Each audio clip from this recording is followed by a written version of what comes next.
Hey guys, Ben here, and got another deck for you, and today it's actually not Vanguard, it's gonna be on my BuddyFight deck. So, I've been trying to play on BuddyFight for a bit, and I actually really like the game. So, yeah, this deck isn't complete yet, it's Dungeon mode, as you can see from the flag. Um, it's not, it's basically just one booster box, because I haven't invested that much money in the game, but I'm really enjoying it, so I might buy more boosters. So this is probably like, version 1 of the deck. So I bought this is basically a trial deck along with like a booster box worth of cards. So if you just, like, it's not an expensive deck as it is right now, but it is a really strong deck. Apparently it's topping even within its first week of release in America, so yeah. Let's get on the deck profile. So of course we're running the flag, Dungeon Lord, and my buddy's gonna be Magical Fortress, also Clients. And this deck is basically a hybrid build. So a hybrid build utilizes both adventurers and dungeon enemies. So his skill is he's a size 2, is 4,000 power, 5,000 defense, and 2 criticals. And once per turn you can put down a adventurer and dungeon enemy from your drop zone to the bottom of your deck, and you can charge and draw. So basically it's like a free kosher every turn you have him on the field. So it's really good, and it's a strong body, so you can just have him in the middle. And yeah, that's why I run him as a buddy, because it's like one of the only ones I run like multiples of, because everything else I don't really run that many of. So starting off with the dungeon enemies, which is the size zeros, I run 3 Fate Skeletons. So Fate Skeletons actually are really, like, it's a size 0, like with 3,000 power in defense. It just kill stuff really well. So like really strong, and it's a dungeon enemy. So why not run it? Because it's just such a good stats. I'm running 3 other great size zeros. And the size zeros in this deck are very plentiful, and size zeros are always nice to have. They don't like mess up with any like grades or like size ratios. So yeah, so Mouse Shield Cobalt is the critical version, so you just use it to just attack the face for more damage.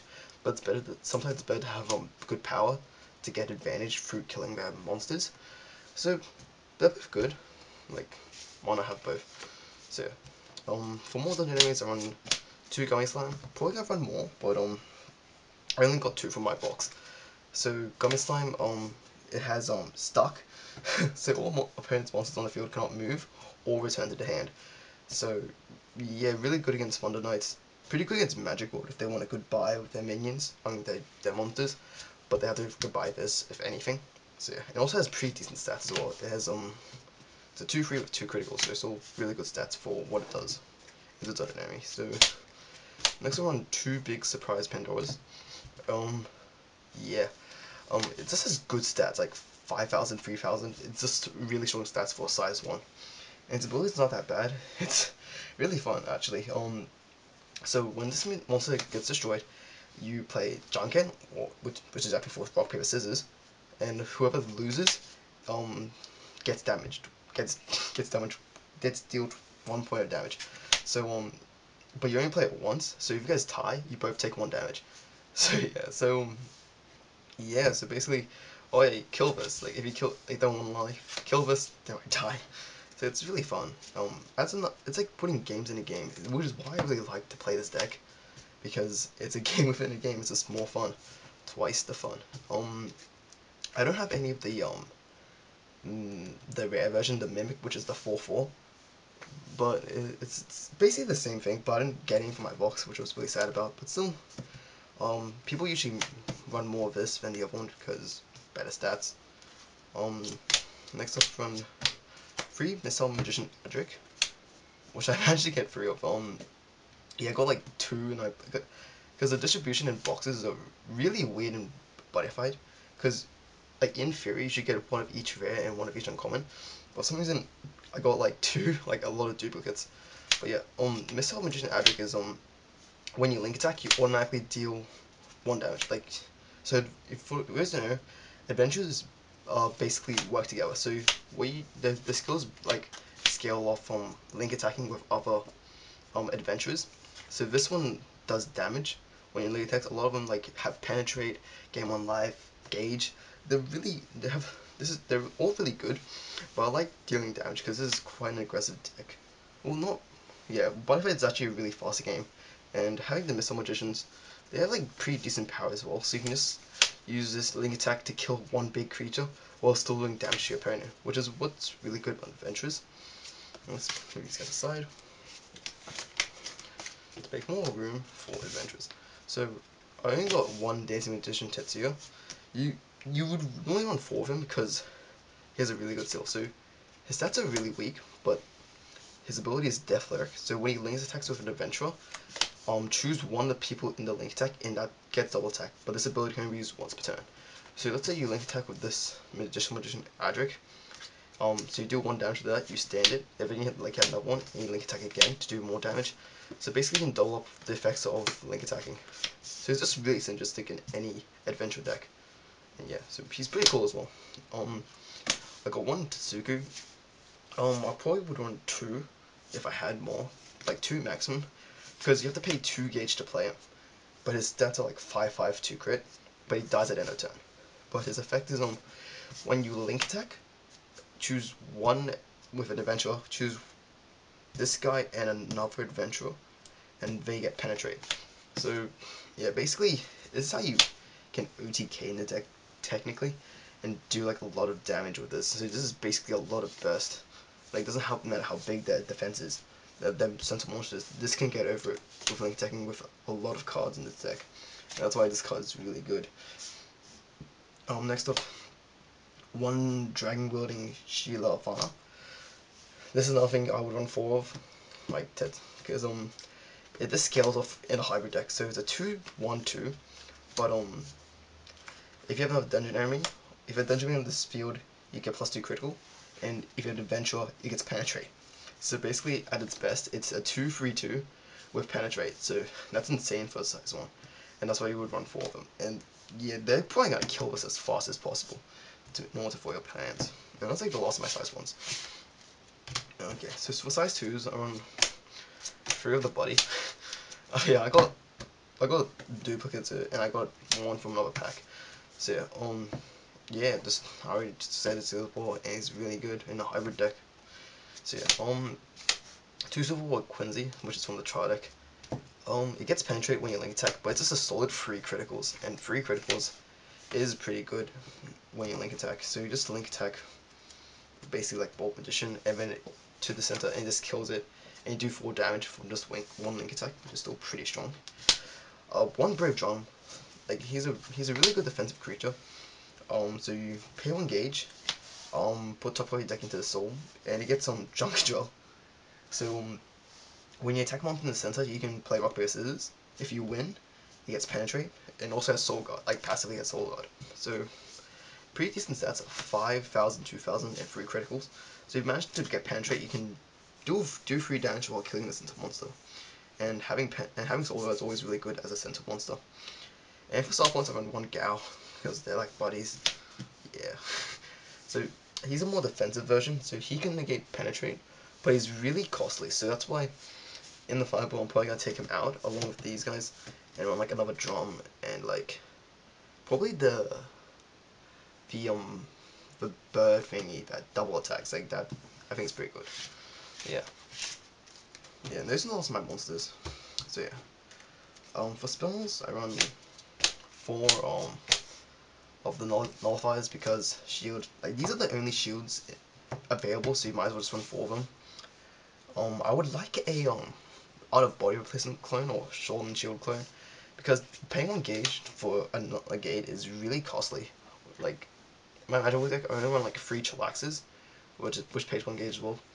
But yes, like it's really, yeah, 1 gauge. Like you don't have that many gauge issues in this deck because of Oza clients, because you get to gauge with him.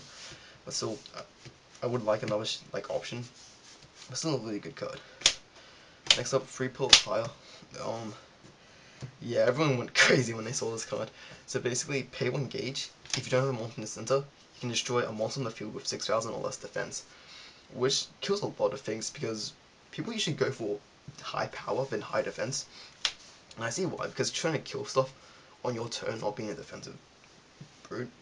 So yeah, I think 3 is fine. A lot of people are running 4, but I only got 3 with the char deck, so I might as well just run 3. But yeah, it's a good card, really good. Really cool on the deck. So yeah, 2 continues.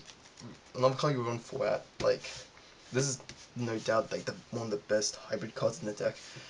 All hybrid cards are really strong. So this card is on pay 1 gauge.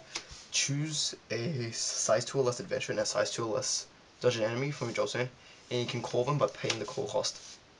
So yeah, this is basically for 1 gauge. It gives you a +1, so you get basically a brand new field from whatever's in your drop zone. It doesn't really, and also since it's an adventure and a dungeon enemy, it works really well for Urza clients. But the fact is, you're using cards from your drop zone, which you might be putting away with Urza clients. So it's a bit of an iffy sort of thing. Like sometimes you would use it, sometimes you use the continue. But continue is just like you can just brings you back into games, gives you so much advantage. And this deck can actually get you a lot of advantage for practically like no reason, because Urza clients gives you a +1 for just having cards in your drop zone. Continue gives you +1 for having cards in your drop zone. Like, yeah, this deck is really based around drop zone. So, like, the Mimic card would actually be good because it mills. Like, any card that mills, like, if you're going against Belials and they mill you, like, they're actually helping you out because they milled out the cards that you actually need in your drop zone. One dangerous use. This should be 4 as well. It's just such a strong card. So yeah, this either gives you a +2 in your gauge or +1 in your hand. So you get 2 cards in your hand or 2 cards in your gauge. So it's a really strong card. Something you run for it, of course. But yeah, you need to buy a lot of boxes to get this, because this is such a strong card. 2 Rolling Stone. Pay 2 gauge. Destroy all monsters in the center, and you remove their soul as well. So basically, you can kill Seeger or high soul guard center monsters. I might side this because Seeger is pretty strong, but I don't think it's that dominant to main, especially how gauge costly this is. I rather use it to change dangerous users, but this is what I have now, so I might as well leave it. 2 Grimoire clones. So yeah, Grimoire clones, like, they're another side material, but not really something I would main like in the final deck. Yeah. So moving on to mission cards actually. So on 3 of the base, I call it the base, but it's not technically a base, mission card form a party. So when you have this out or on the field and you call another mission card, doesn't matter if it's the same name or not, you sack it, you gain 1 life, and you can search for any adventure and add it to your hand. So basically a tutor. Since I run a lot of 1-offs in this deck, it's really nice to have this, so I can just tutor for them really easily. So yeah, and gaining 1 life is actually really nice. 2 mission card that meet monsters. It did come out free in the trial deck, but I'm only on 2 because not enough space, I suppose, and plus I'm trying to get rid of most of my mission cards in the final build. So this is like your ice one, but a bit more delayed. So you pay 1 gauge to call it, and once on the field, every time an adventurer kills a monster, you put a card from your top deck into the soul, and once it reaches 2 or more, usually 2 because you can't get more, you sack this card and you add the cards in the soul to your hand. So another advantage engine, because there's so many advantage engines in this deck, it's insane. And finally, 1 is our Hot Spring. So pay 1 gauge when your adventurers die from an attack. So remember, from an attack, so they can't be destroyed by an effect.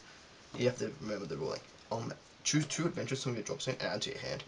So yeah, basically, double advantage, but a bit more situational, but you can choose. This is definitely something I'll run in the final build, just because you can search for it continues for your Urza clients. There's so many options to search for since there's so many cards in this deck for targets. Yeah, and finally weapons. Actually, no, finally. I got 2 Dragon Slayer. Dragon Vanquishing Sword, Dragon Slayer. So this is your dragon killing card.